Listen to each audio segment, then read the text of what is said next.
Inihahandog ng JVR TV ang mga kwento ng buhay na magbigay inspirasyon sa mga manunood. Dear Kuya JBR, Dear Kuya JVR, News and Politics, Showbiz News, True to Life Story, only here at JVR TV. Subscribe! Good morning, good afternoon, good evening sa inyong lahat dyan guys. Worldwide, nationwide, Luzon, Visayas, Mindanao, syempre sa Russia at saka sa Ukraine. Welcome here at JBR TV. Kumusta? Nasa episode 2 na tayo, part 1, tungkol sa kwento ng buhay ni Dudong at sa kanyang among Russian sa paghahanap nila sa half-brother ng tatay ng Russian dito sa isla ng Tubabaw. Matatagpuan pa kaya nila ito? Yan ang ating alamin sa video na ito. Pero kung ngayon ka lang napadpad sa aking channel, huwag mo naman sanang kalimutan i-subscribe ang JVR TV at i-hit mo na rin yung notification bell para lagi kang updated sa aking mga video. Shout out sa lahat na nanonood ngayon. Dear Kuya JVR,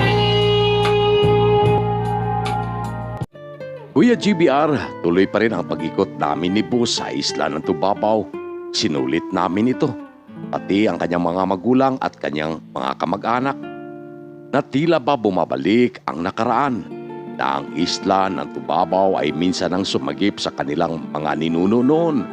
Sa panahon ng matinding kaguluhan sa bansang Russia, walang katumbas ang kanilang tuwa at saya. Ang dating kwento lang ng kanilang mga ninuno, ngayon ay napuntahan na nila mismo ito. Kung gaano kasaya ang kanilang mga ninuno noon, mas nahigitan pa nila ito ngayon. Hindi sila mga refugee kung tawagin, kung hindi mga bakasyonista.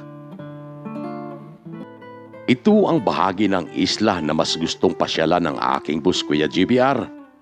Ang malaking batuhan na kung tawagin nila ay Bilat Guti. Ang bahagi ng isla na laging pinapasyalan ng lolo ni Bus noon bilang isang refugee sa isla na ito. Kung gaano kasanya ang kanyang lolo noon na laging kasama ang isang Filipina na bumihag ng kanyang puso.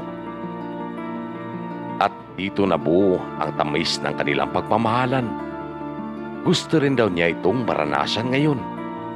Hindi man niya nakita ang kanyang lolo noon, Kuya JBR, pero naranasan daw niya ang tamis ng pag-ibig sa isang Pilipino.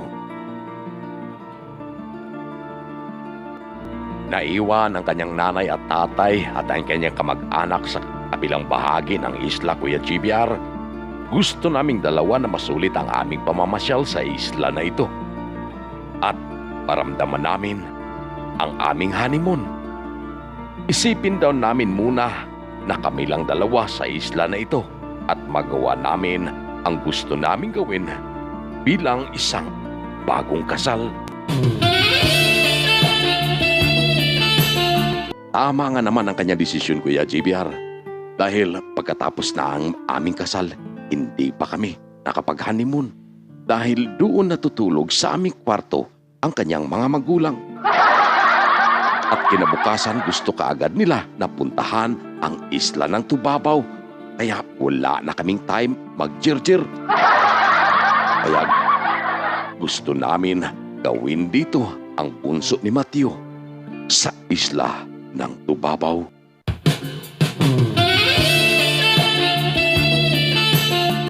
Naglalakad kaming dalawa sa tabing dagat noon, Kuya JBR, upang makalayo sa kanila. Nagbakasakaling makahanap ng magandang pwesto na wala nang disturbo. Dahil noon sa batuhan sana, Kuya JBR, lagi namang nakabuntot ang kanyang mga pamangkin. Tamang-tama magtakip silim na. At hindi na sila sumusunod sa amin.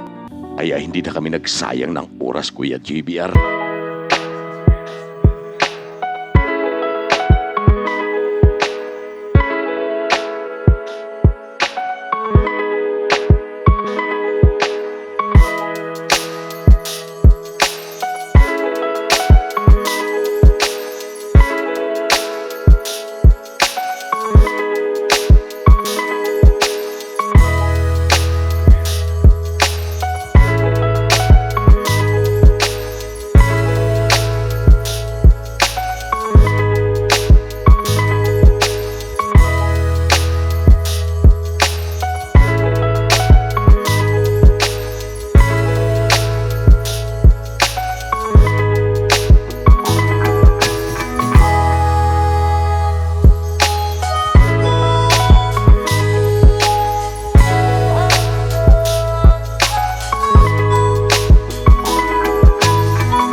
Pero maya-maya pa tinanong niya ako bakit ako tumigil. Sabi ko, sumunod na naman ang iyong mga pamangkin.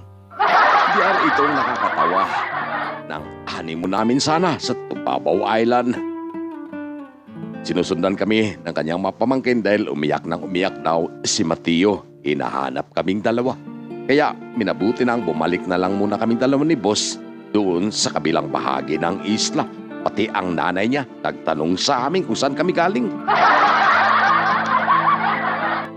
Kaya sinamahan na muna namin ang kanyang mga magulang kuya at kanyang mga kamag-anak na masaya itong nagtampisaw sa dagat ng Tubabaw. Upang masasamahan na rin namin si Mateo na kanina pa raw itong umiiyak at hinahanap kaming dalawa. Sinulit nila kuya ang pagpunta sa isla na ito. Walang kapaguran at para bang walang balak na umahon sa dagat.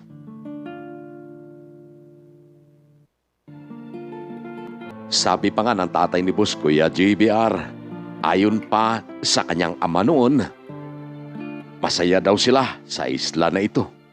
Hindi sila tinuturing na mga refugee kung hindi tinuturing silang mga bakasyonista.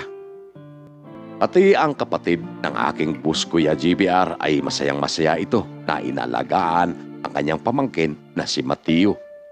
At tinuturing na nitong sarili niyang anak. Dalaga pa rin ang kapatid ng aking boss Kuya JBR. Siya naman yung nagmamanage sa kanilang fitness gym sa bansang Australia. Maasa ito na makahanap din siya na mapangasawa na isang Filipino. At umaasa din siya na magkaroon siya ng anak sa lahing Pilipino.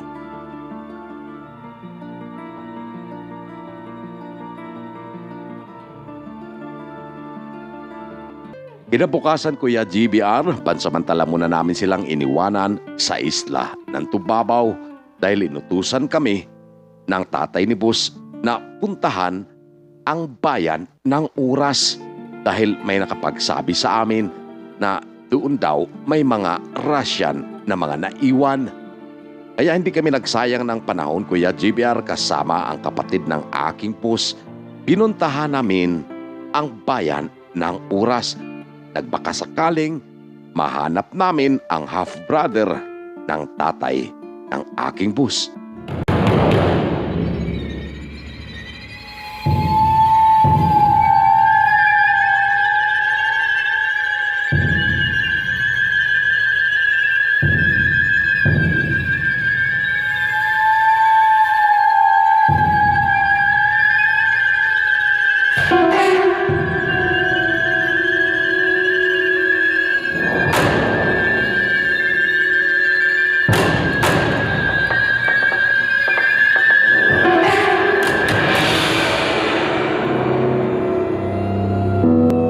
Sa totoo lang Kuya JBR, para kaming naghanap ng karayom sa gitna ng maraming tao. Napaka-imposible dahil sa napakatagal ng panahon. Mula pa noong panahon ng mga refugees na dito nananatili sa isla ng Tubabaw. Pero malakas ang kutob ng tatay ni boss Kuya JBR. Subukan lang daw namin. Baka sakali mahanap namin ito. Ang una naming tinungo kuya ay ang kapulisan, pero hindi namin alam sa araw pa lang iyon ay ipinagdiriwang nila ang kaniyang piyesta sa bayan ng Oras. Kaya sa araw ding yun Kuya JBR, nanood muna kami ng parade dahil ang mga kapulisan din ay kasali sa naturang parade. Kasama na ang iba't ibang departamento ng ating gobyerno. Pero maya-maya pa, may napansin ang aking boss kuya at ang kanyang kapatid. Sa papalapit na band majorette, alam nila at malakas ang kutob nila na may lahi itong dayuhan dahil iba ang kutis nito. Mistisa ang dating ng band majorette na ito Kuya JBR. Iba ang kanyang kutis sa kanyang mga kasamahan na band member. Kaya malakas ang kutob ng aking boss, baka may lahi itong Russian. Tanungin daw namin ito pagkatapos itong mag-perform kung hindi na siya busy kung anong lahi ang kanyang pinagmulan.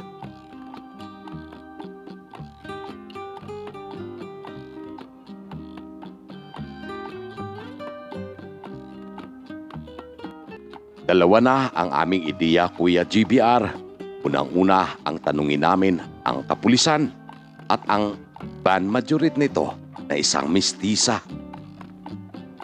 Masaya ang magkapatid kuya na nanood sa naturang parade sa pagdiriwang ng kanilang piyesta sa bayan ng oras, kaya hinayaan ko na lang silang mag-enjoy muna kahit napakainit ng araw.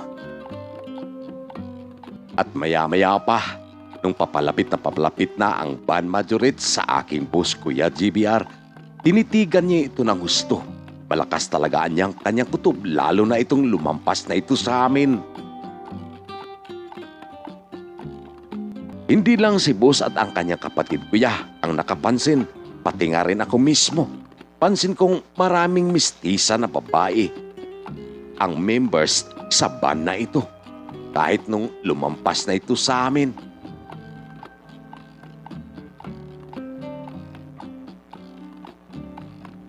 Kaya sabi ng aking boss, kailangan lalapitan daw namin ito. Itong mga babaeng mistisa na band members. Maya-maya, pagkatapos ng kanilang parade. At maya-maya pa, Kuya GBR, yung paparating na rin yung purong mga lalaking band members. Laking gulat ko nung karamihan sa kanila ay mga mistiso. Alam kong may lahi din itong dayuhan. Sigurado ako na lahi itong Russian.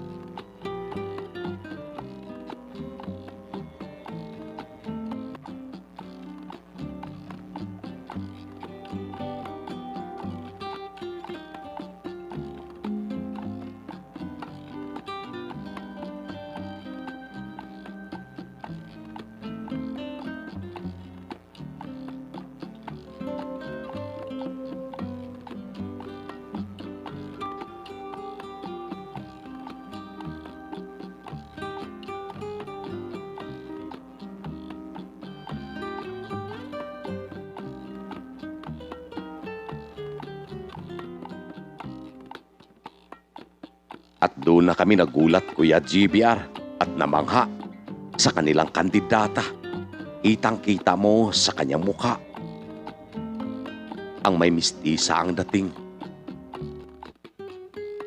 Pati ang nasa loob ng sasakyan, kuya, may lahi din itong mistisa.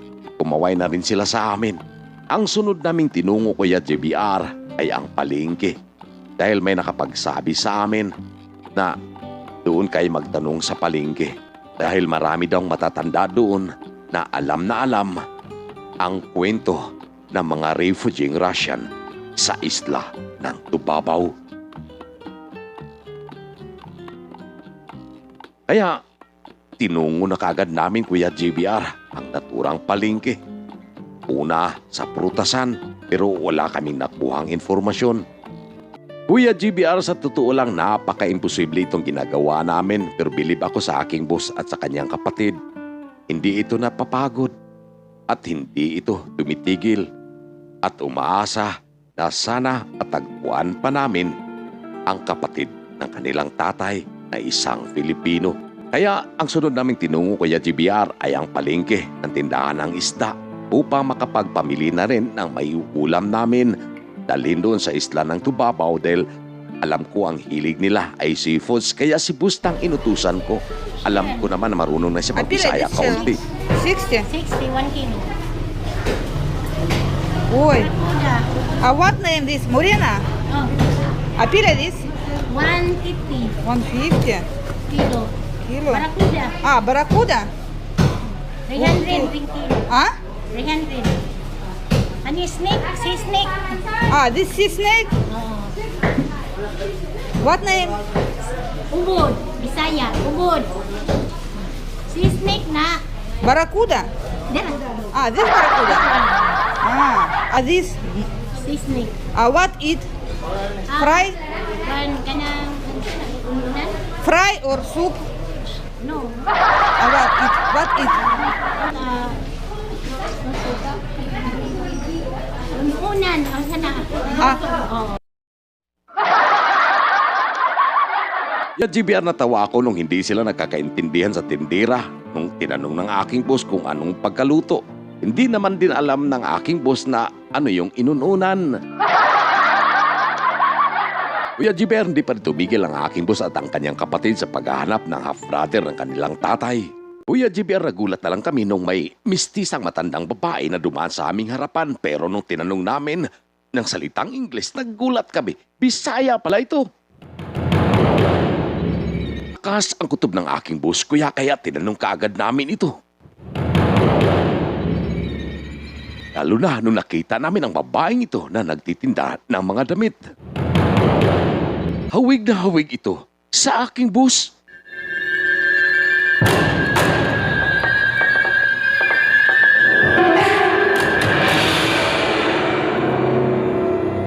Kaya nung tinanong ko ang babae sa taong aming hinahanap, sinasamahan niya kami kaagad upang makita namin ang tao na aming hinahanap.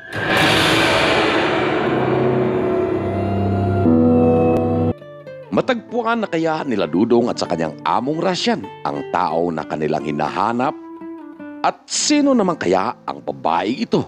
Bakit hawig na hawig sa amo ni Dudong na Rasyan?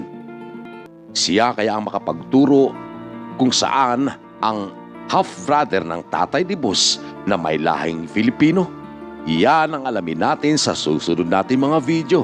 Pero kung ngayon ka lang napadpad sa aking channel, huwag mo naman sanang kalimutan na i-subscribe ang JVR TV at i-hit mo na rin yung notification bell para lagi kang updated sa aking mga video. Shout out sa lahat ng mga nanonood ngayon, mga Filipinong OFW at mga Filipinong immigrant, saan mang sulok sa mundo. Mabuhay kayong lahat.